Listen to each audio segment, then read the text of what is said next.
Update terbaru dari peristiwa persekusi agama di Unpam di Victor ya.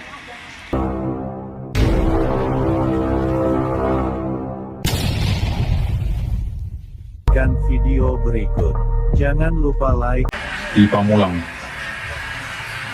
atau Setu tuh. Ya pokoknya yang kemarin lah ya, yang viral. Jadi alhamdulillah perkara ini akan segera dilimpahkan ke pengadilan ya melalui jaksa penuntut umum. Insya Allah akan naik tahap 2 dan kita kawal di pengadilan.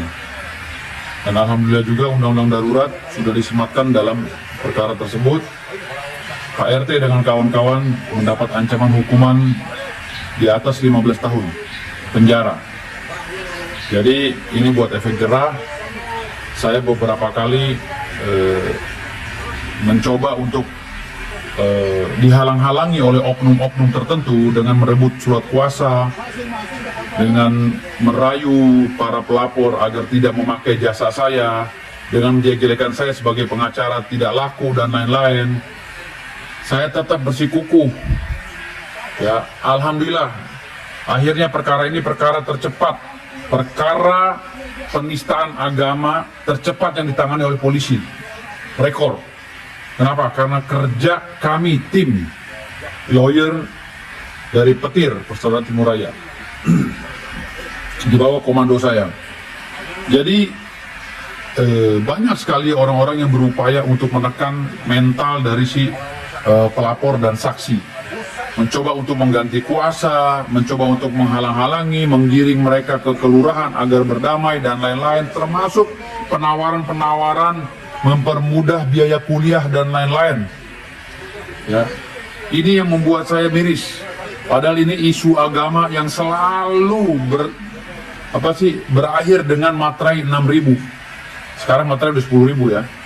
Selalu isu agama kaum minoritas yang selalu berakhir dengan materai. Makanya sekarang saya nggak mau, saya pertahankan terus walaupun banyak orang yang ingin mengambil alih perkara ini. Alhamdulillah belum nyampe seminggu ini udah mau tahap 2. Semoga saja ini segera diadilkan. Saya akan kawal terus di pengadilan. Ya. Jadi kepada pemerintah Indonesia tolong ini diperhatikan, jangan diam aja, ini isu nasional. Jangan melihat siapa yang membawa perkara ini, jangan melihat siapa yang mengawal perkara ini. Kalau ada yang bilang saya pengacara nggak laku lah, pengacara nggak berbobot lah, terserah kalian. Selama saya nangani perkara nggak pernah gagal. Seumur saya jadi pengacara, saya tidak pernah kalah. Hanya beberapa kali draw. Ingat, hanya beberapa kali NO. Ya, sisanya saya menang. Ya, jadi sehingga dalam kemenangan itu saya bisa kaya raya. Jadi jangan pernah menyepelekan seseorang, ya, khususnya orang-orang yang menghasut klien saya ini. Ya, saya pengacara tidak pernah kalah. Silakan umumkan di dunia dan dimanapun, saya tidak pernah kalah selama menjadi pengacara. Ya, kalaupun ada perkara yang di hold, bukan berarti saya kalah, tapi saya sedang mencari cara untuk menggugat balik. Ya, jadi gitu, saya tidak pernah kalah. Mohon maaf kalau Anda menyepelekan saya tidak pernah kalah dalam menangani perkara. Ya, sehingga nama saya besar saat ini. Jadi bukan saya sombong, menyombongi orang sombong itu wajib. Ya, karena orang itu udah memfitnah saya. Terima kasih, saya akan buktikan. Ini akan diancam hukuman berat, RT dan lain-lainnya. Tidak ada damai, dan jangan coba-coba masuk. Yang lain ya, terima kasih. Kalimantan Selatan bagaimana sikap dan penegakan hukum untuk Bang Hercules. Terima kasih. Selamat malam. Assalamualaikum warahmatullahi wabarakatuh. Saya Hercules sangat prihatin dengan kejadian yang terjadi di Kabupaten Tangerang Selatan yang saudara-saudara dari umat Nasrani yang mengadakan doa di tempat tinggal mereka, tapi tiba-tiba diserang oleh orang-orang dan yang mengaku orang-orang Muslim. Ya, jadi saya sebagai orang Muslim dan saya prihatin sekali dengan kejadian itu. Kenapa itu harus terjadi? Orang berdoa atau orang harus minta izin? Ya, negara Pancasila. Negara yang sama-sama berarti kalau pemerintah agama. Kalau namanya negara, jadi dari saya pribadi prihatin dan saya pribadi juga mengharapkan beberapa hukum untuk menangkap pelaku-pelaku oknum yang atasnamakan muslim untuk mengganggu atau menyerang, bahkan ada yang terjadi pembacokan. Nah, ini harus penegak hukum, terutama bapak-bapak dari kepolisian Indonesia, Bapak Kapolres dan seluruh jajarannya untuk tangkap pelaku-pelaku itu diadili dan masukkan mereka ke penjara supaya membuat efek jerak dan lain-lain nanti tidak akan terjadi lagi dan tidak berulang lagi mengatasnamakan muslim. Nah, ini teman-teman agama muslim ini Indonesia paling susah di Indonesia. Jadi ini akan contoh teman-teman agama besar umat ini. Jadi saya pribadi mengharapkan bahwa kepolisian, Kapolres akan mengangkat semua pelaku-pelakunya dan memasukkan mereka ke penjara. Terima kasih dari saya. Assalamualaikum warahmatullahi wabarakatuh. Buat kalian, saudara seiman gue, sesama umat Islam yang membela Palestina mati-matian tapi masih intoleran di negeri sendiri, dengerin. Alasan kalian mendukung Palestina itu adalah karena adanya penindasan, bener kan? Ada orang Islam yang sholat di masjid, dibom masjidnya. Orang Kristen yang ibadah di gereja, dibom gerejanya, bener kan? Nah, itu kelakuannya siapa? Zionis kan? Zionis. Nah, bedanya apa sama kalian? Orang Protestan membuka tempat ibadah di rumahnya, digerebek, dibubarin, gak diizinin, dengan alasan itu kan bukan rumah ibadah, nggak boleh tuh, nggak resmi tuh, masa ibadah di rumah? Iya, gimana mau ada izin resmi? Orang setiap mereka minta surat perizinan aja tuh nggak pernah disetujui, nggak pernah dikasih keleluasaan untuk ibadah. Nah, baru-baru ini nih, orang Katolik lagi doa rosario, lo bayangin lagi doa gitu loh, dibubarin, pakai kekerasan. Itu akhlak Zionis, tau gak lo? Rasulullah Shallallahu Alaihi Wasallam aja berperang itu dengan orang-orang yang memang mengajak perang, bukan dengan orang-orang yang lagi berdoa loh. Malu banget gitu, kayak gue minta maaf ya, maaf. Saya melihat makin kemari semakin marak dan semakin banyak ya kumpulan kelompok-kelompok yang mengatasnamakan agama tertentu, dalam hal ini ya oknum-oknum umat muslim yang kemudian membubarkan ibadah agama-agama lain non-muslim dengan alasan, dengan dalih bahwa kemudian tempat ibadahnya tidak mempunyai izin. Saya tidak mau membahas terkait unsur-unsur hukumnya ya, karena ini sudah terlalu umum ya. Saya mau memperjelas asasnya. Ketika orang berkumpul untuk beribadah, katakanlah diadakan atau didirikannya rumah ibadah, dan kemudian rumah ibadah itu tidak memiliki izin, ya, katakanlah tidak memiliki izin, itu ranahnya administrasi. Dan dalam konteks administrasi ini tupoksinya ya penyelenggara pemerintah yang mengurusi administrasi tersebut. Tidak ada urusannya kelompok-kelompok tertentu yang mengatasnamakan agama-agama tertentu itu kemudian turun tangan untuk membubarkan orang beribadah. Ini namanya perlakuan main hakim sendiri. Ya, gitu loh. Kalau kemudian ya masyarakat merasa bahwasannya adanya kelompok orang beribadah yang tidak memiliki izin, yang kalian demo itu kantor pemerintahnya. Kalian pergi ke kantor pemerintah, kantor wali kota, ya kemudian atau ke Kementerian Agama, kalian tanya kenapa kelompok itu bisa beribadah tapi rumah ibadahnya belum ada izin. Kesana kalian tanya. Bukan kemudian orang beribadah, kalian datang untuk membubarkan. Saya sebelum membuat video ini, saya sudah berkonsultasi dengan para sesepuh, ya, sesepuh saya yang sangat saya hormati, para kiai-kiai. Tidak ada satupun dari kiai-kiai yang saya datangi menyatakan bahwasannya umat Islam itu tidak memperbolehkan umat lain untuk beribadah. Nggak ada itu. Ya, saya mohon maaf saya katakan, mungkin banyak, sebelum saya buat video ini banyak teman-teman yang bilang, bang kalau bisa jangan bang. Enggak, saya harus bicara ya, karena saya lihat ini udah terlalu di luar koridor. Bagi umat-umat Kristiani yang kemudian ibadahnya itu dibubarkan, laporkan secara tindak pidana. Jangan lagi pakai pasal 156A penistaan agama, gunakan pasal 170 ya, karena itu sudah tindakan penggunaan kekerasan secara bersama-sama. Gunakan 170, laporkan tindak pidana. Masalah tempat ibadah itu ada izinnya atau tidak ada izinnya bukan urusan kalian, itu urusan pemerintah. Kalau masyarakat tidak peduli, kalau masyarakat tidak tidak senang dengan adanya itu, laporkan ke pemerintah. Biar pemerintah kemudian yang mengambil tindakan. Apakah kemudian tempat ibadah yang belum ada izinnya itu disegel atau apa?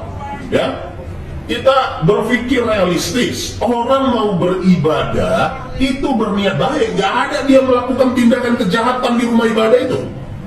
Ya, pihak pemerintah, saya mendorong keras pihak pemerintah untuk bisa mengambil langkah tegas. Tidak ada kemudian menggunakan narasi-narasi mayoritas, lalu kemudian bisa sesuka-sukanya untuk main hakim sendiri, bisa sesuka-sukanya untuk kemudian melanggar hukum. Ini negara hukum.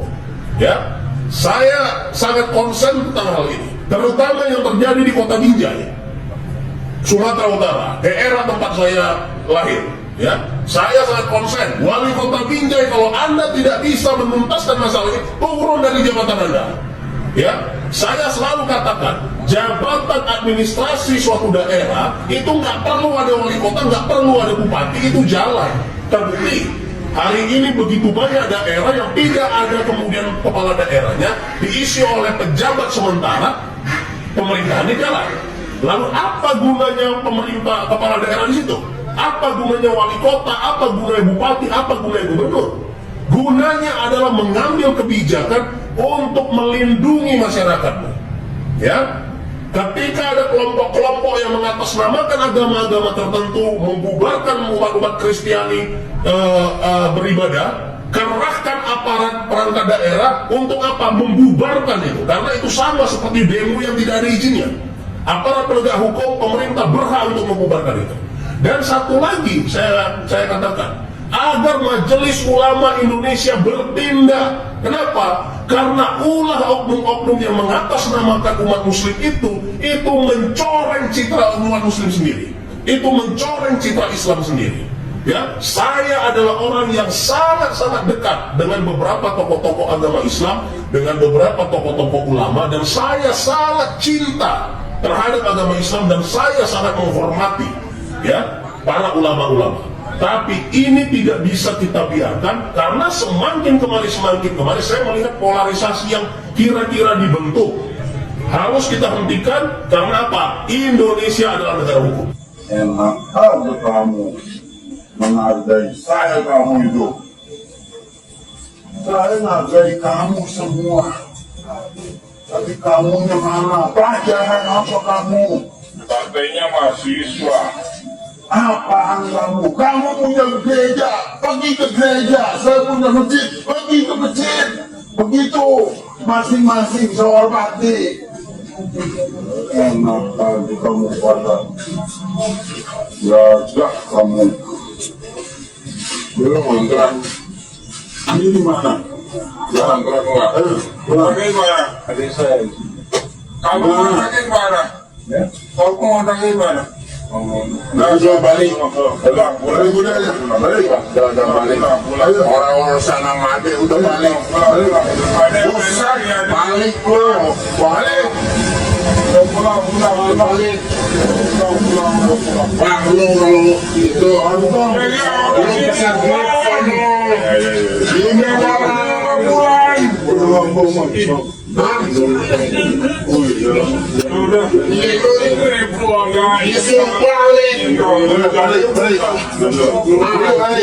Masing-masing ke kontrakan.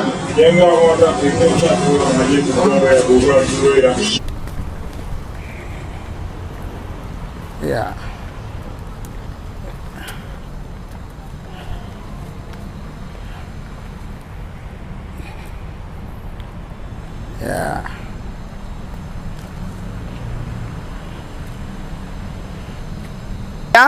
Ini dia maju duluan ya.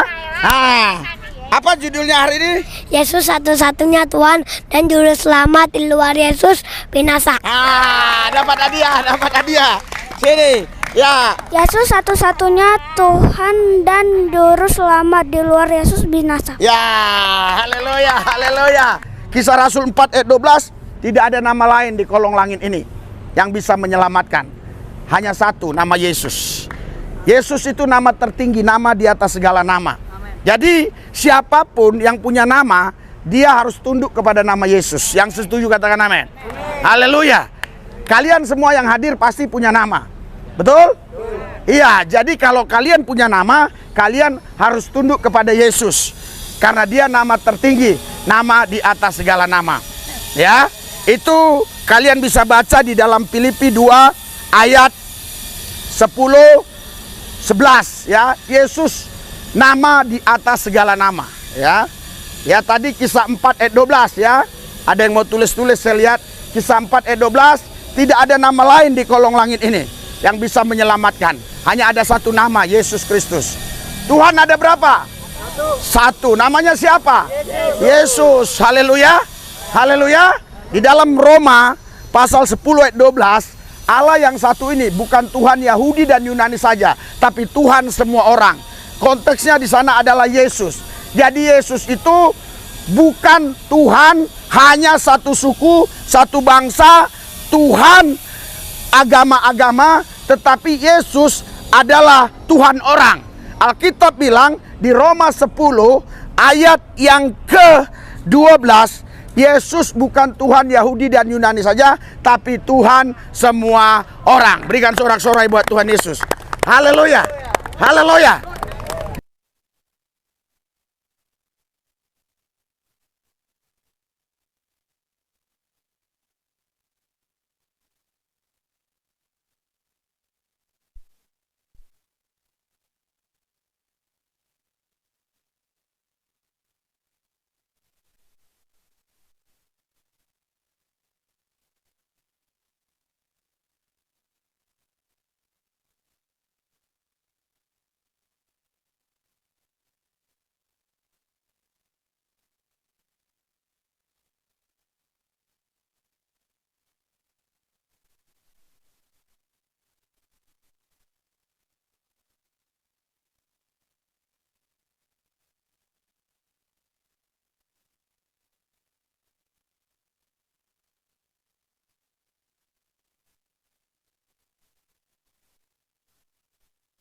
Doakan pelayanan ini, gereja tanpa tembok 1000 pintu, terus berjalan baik ya.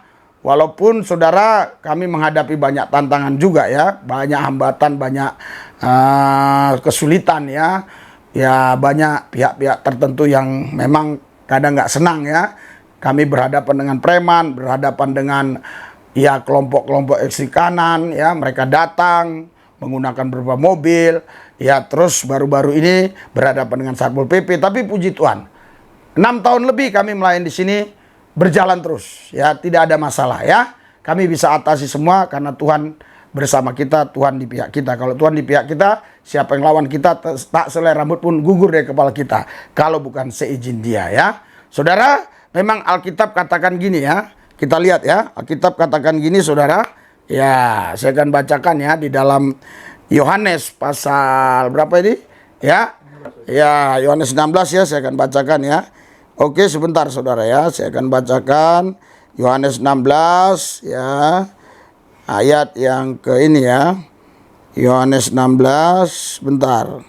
Saudara, Yohanes 16 ya.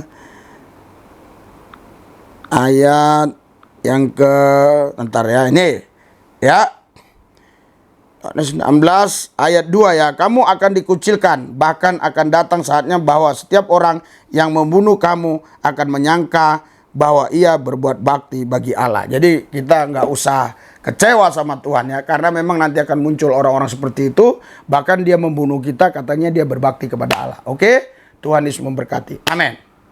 Ya, pelayanan ini saudara sudah 6 tahun, puji Tuhan, banyak jiwa-jiwa yang dimenangkan bagi Yesus. Bagi saudara yang mau mendukung pelayanan kami ini, silakan ya. Ada di deskripsi nomor rekening untuk pelayanan ini. Karena pelayanan ini saudara tidak ada di sini yang namanya kolektif perpuluhan. Jadi kitalah yang memberikan mereka kolektif perpuluhan. Kita kasih makan rohani, kita kasih makan jasmani, sakit diobati, anak-anak 5 tahun ke bawah dikasih susu. Jadi betul-betul pelayanan kasih. Oke, mari kita berdoa. Hadirat urapan kuasa Tuhan bekerja, berkati pelayanan gereja tanpa tembok 1000 pintu, biar makin hari memenangkan banyak jiwa. Dalam Yesus kami berdoa, mengucap syukur, haleluya, amin.